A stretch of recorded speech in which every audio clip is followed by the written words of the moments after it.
கமலஹாசன் பேசினாரு, ரைட்டு தப்பு, அது வேற விஷயம், அது இருக்கட்டும். ஆனால் இந்த கன்னடர்களை கொதிக்கிறப்ப நம்ம நாட்டு முதலமைச்சர் ஒரு வார்த்தை கூட பேசல. அவன் கன்னடனாக அந்த முதலமைச்சர் வந்து அதில் தலையிட்டு உடனே பேசுறாரு. இந்த முதலமைச்சர் இன்ன வரைக்கும் பேசாம எங்கே மேற்க பார்த்துட்டு உட்காந்துங்கிறாரு, வடக்க பார்த்துனே உட்காந்துங்கிறாரு. கேட்கும் போதெல்லாம் நாங்க தான் வந்து செம்மொழி அந்தஸ்து வாங்கி கொடுத்தோம் அப்படின்னு மட்டும் பெருமையா பேசிக்குவாங்க. செம்மொழி அந்தஸ்தை பத்தி பேசினா அதுக்கு பேராசிரியர் சாலினி இளந்தரியன் சாலை இளந்தரியன் தான் வேலை செஞ்சாங்க. ஆமா, அது இருக்கட்டும். நேற்று ஐயா மணியரசன் பேசும்போது 91 ஒரு பெரும் கலவரம். ஒரே ஒரு சின்ன உதாரணத்தை அவர் சொல்ல வர்றாரு. தமிழர்களுடைய வீடுகள்லாம் சூறையாடப்பட்டு கிட்டத்தட்ட லட்சக்கணக்கான கர்நாடகாவில் பெங்களூர்ல சூறையாடப்பட்டு சொத்து சூறையாடிட்டு போனால் நிறைய மிதக்குது. அப்படியே அகதிகள் மாதிரி இலங்கையில் நடந்த மாதிரி ஒரு சம்பவம் 91 அப்படியே வந்து வரிசையை கட்டி ஓடி வராங்க ஜனங்கள் எல்லாருமே. இங்கே இருக்கக்கூடிய முதலமைச்சர் இன்னைக்கு செல்வி ஜெயலலிதா ஏன் என்னன்னு போய் எட்டி கூட அந்த பக்கம் பார்க்கல.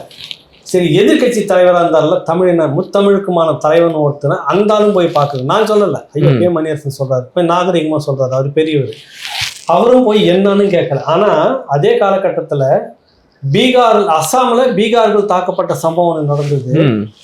அதே காலகட்டத்தில் பின்னாடி உடனடியாக பீகாருடைய முதலமைச்சர் அஸ்ஸாமுக்கு போயிட்டு என்னுடைய மாநில மக்கள் பாதிக்கப்படுறது என்ன ஏதுன்றதுல கேட்குறாரு.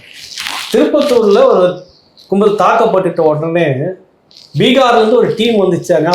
தமிழ்நாடு முதலமைச்சர் இங்கே ஃபேக் நியூஸ் உடனடியாக வந்து பதறி போய் முதலமைச்சர் ஸ்டாலின் இங்கே எல்லோருக்கும் வந்து நல்லா இருக்கிறாங்க, நாங்கள் ஒன்றும் வேணும்னு வீடெல்லாம் கட்டி கொடுக்கணும்னு வேற விட்டாருக்காக.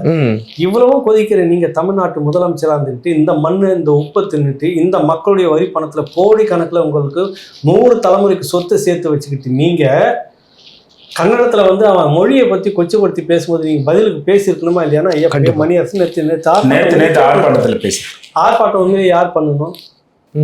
யார் பண்ணணும்? திமுக பண்ணியிருக்கணும். ஏன் பண்ணல? தமிழாக வளர்ந்த கட்சி ஏன் பண்ணல?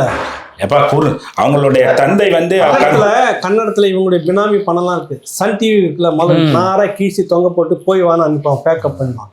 எப்பயாவது சன் டிவி அங்கே சூரியன் டிவி தாக்கப்பட்டிருக்குதா? சொத்து சூறையாடப்பட்டிருக்கா? சும்மா அங்கே டிவிலாம் ஒரு கதை ஒட்டுக்குவாங்க. காவிரி பிரச்சனையை பற்றி சூரியன் டிவி பேசுமா? வாயே திறக்காது. இவங்களுடைய நிறைய அங்கே இருக்குது இன்வெஸ்ட்மெண்ட், அதனால அந்த இன்வெஸ்ட்மெண்ட்டுக்கு பாதிப்பு வந்துருமே அப்படிங்கிறதுக்காக வாய முடியும் பாதுகாக்கிறதுக்கு மாநிலத்தோட